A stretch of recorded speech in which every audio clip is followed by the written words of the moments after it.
Hello, welcome to Krishna's kitchen. ఈరోజు పాలకూర ఉల్లికారం చేసి చూపిస్తున్నానండి. కొందరికి ఆకుకూరలు తినడం ఇష్టం ఉండదు కదా, ఈ విధంగా చేస్తే చాలా ఇష్టంగా తింటారు.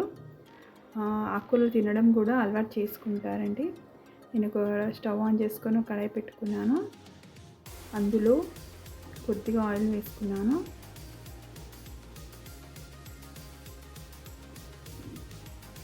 ఇక్కడ ఆనియన్స్ ఫ్రై చేసుకోవడానికండి. అంటే నేను మీడియం సైజ్ ఒక ఆనియన్ తీసుకున్నాను.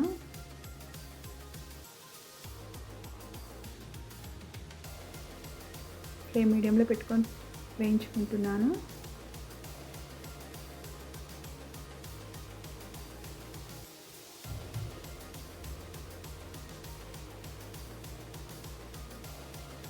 కొద్దిగా కలర్ మారే వరకు వేయించుకోవాలి.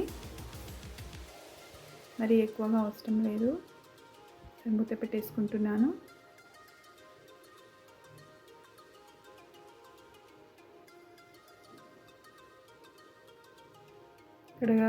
ఇక్కడ ఆనియన్స్ కొద్దిగా వేగాయి.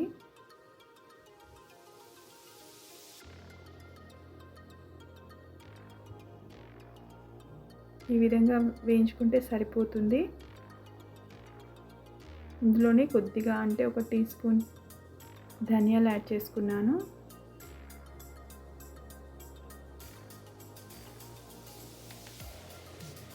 సరే వేయించుకోవాలి.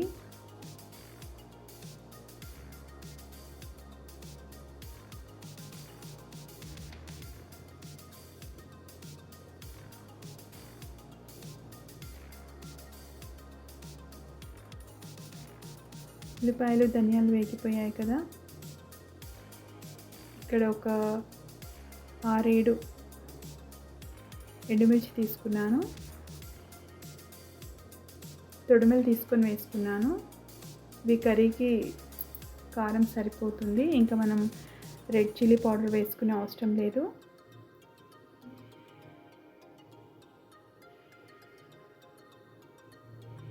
వీటితోనే కారం సరిపోతుంది కర్రీకి.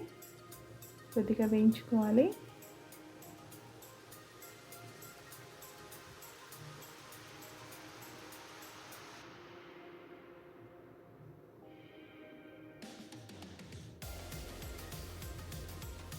వేగిపోయాయి కదా,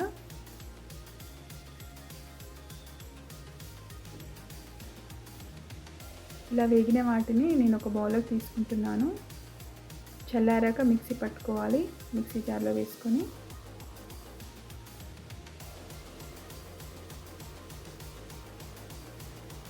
అంటే కొద్దిగా పేస్ట్ చేసుకోవాలి.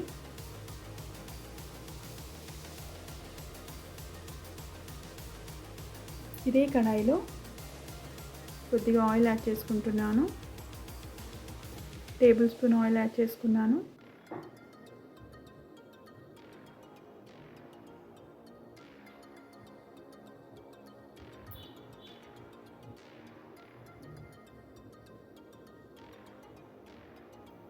పోపు వేసుకుంటున్నాను.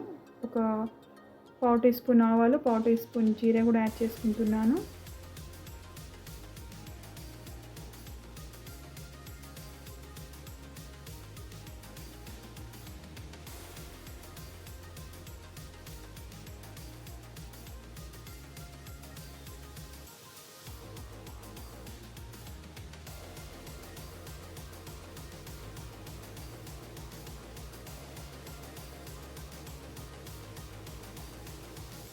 ఫ్లేమ్ సిమ్లో పెట్టుకున్నానండి. ఇక్కడ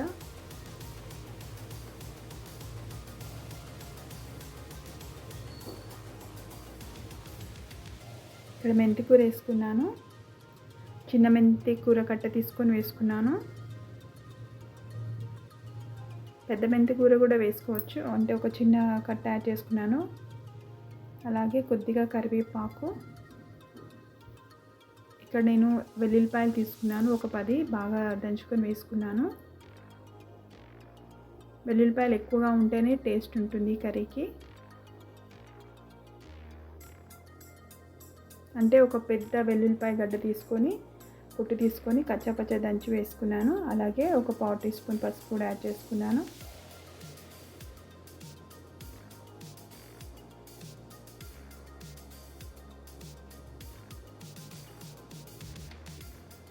ఒక 2 ఎండుమిర్చి,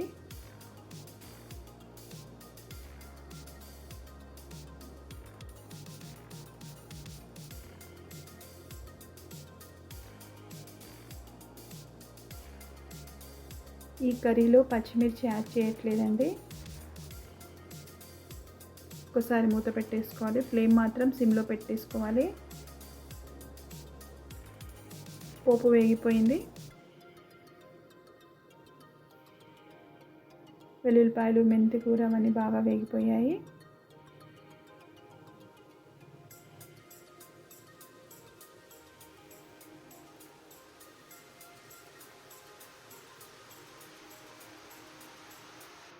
ఇక్కడ 4 పెద్ద కట్టలు పాలకూర తీసుకున్నాను.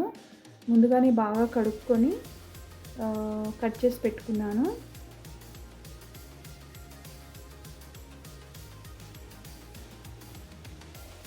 ముందుగానే ఆకులను బాగా కడుక్కోవాలండి. కొద్దిగా ఉప్పు వేసి కడుక్కున్న తర్వాత కట్ చేసుకున్నాను.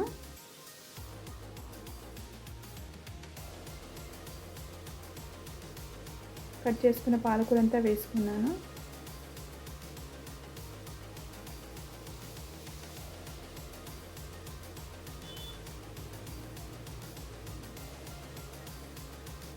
ఇలా చూస్తే పాలకూర చాలా ఎక్కువగా ఉన్నట్టు అనిపిస్తుంది కదండి, కానీ మగ్గితే మాత్రం కొద్దిగానే అవుతుంది. ఆకుకూరలు అంతే కదండి. ఒకసారి మూత పెట్టేసుకోవాలి. ఇక్కడ మిక్సీ జార్ తీసుకున్నాను. ముందుగా వేయించి పెట్టుకున్న ఉల్లిపాయ, ధనియాలు, ఎండుమిర్చి వేసుకుంటున్నాను.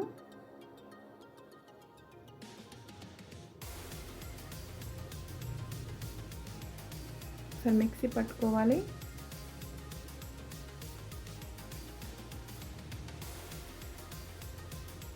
ఇక్కడ పాలకూర మగ్గిపోయింది. ఇక్కడ వాటర్ ఏమీ అవసరం లేదండి. ఆకుకూరలో వాటర్ ఉంటాయి కదా, మధ్య మధ్యలో కలుపుకోవాలి.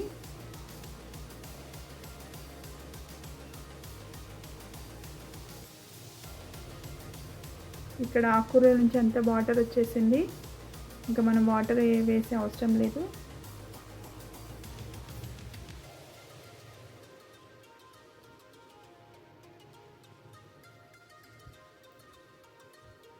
ఇలా కలుపుకొని ఒకసారి మూత పెట్టేసుకోవాలి.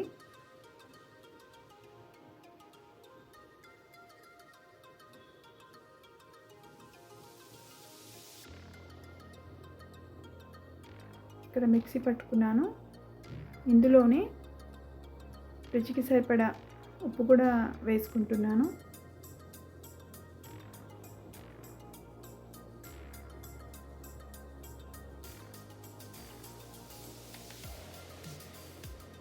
ఒకసారి మిక్సీ పట్టుకోవాలి.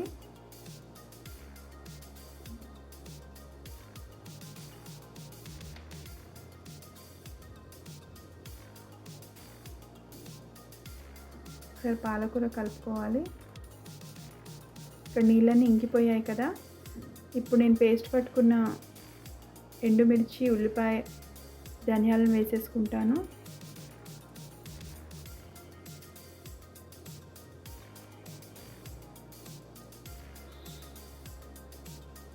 ఇప్పుడు ఈ పేస్ట్ యాడ్ చేసుకుంటున్నాను ఇందులో.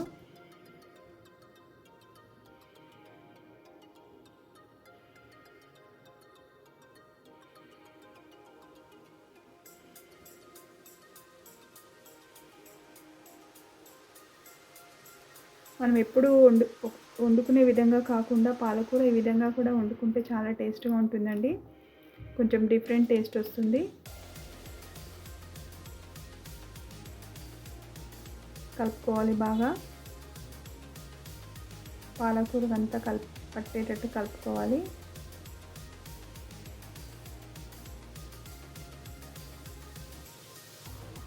మధ్య మధ్యలో ఒకసారి చూస్తూ కలుపుకోవాలి.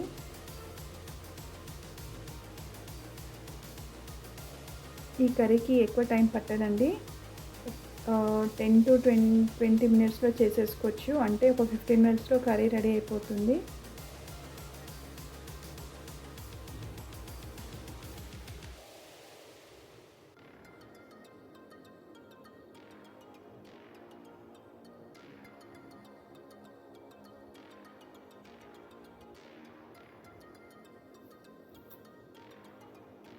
మీకు గనక నా వీడియోస్ నచ్చినట్లయితే లైక్ చేయండి, షేర్ చేయండి, సబ్స్క్రైబ్ చేయండి. Thank you.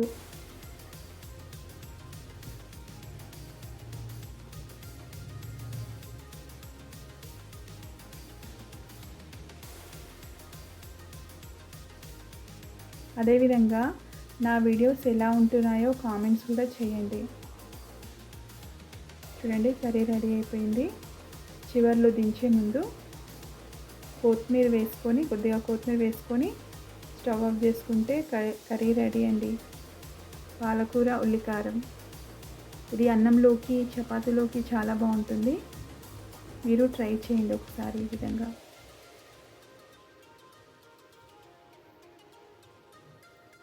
చివర్లో కొద్దిగా కొత్తిమీర యాడ్ చేసుకొని మూత పెట్టేసుకొని స్టవ్ ఆఫ్ చేసుకుంటే సరిపోతుందండి.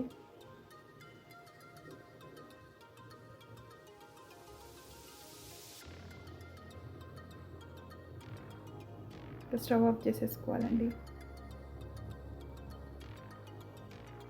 పాలకూర ఉల్లికారం రెడీ.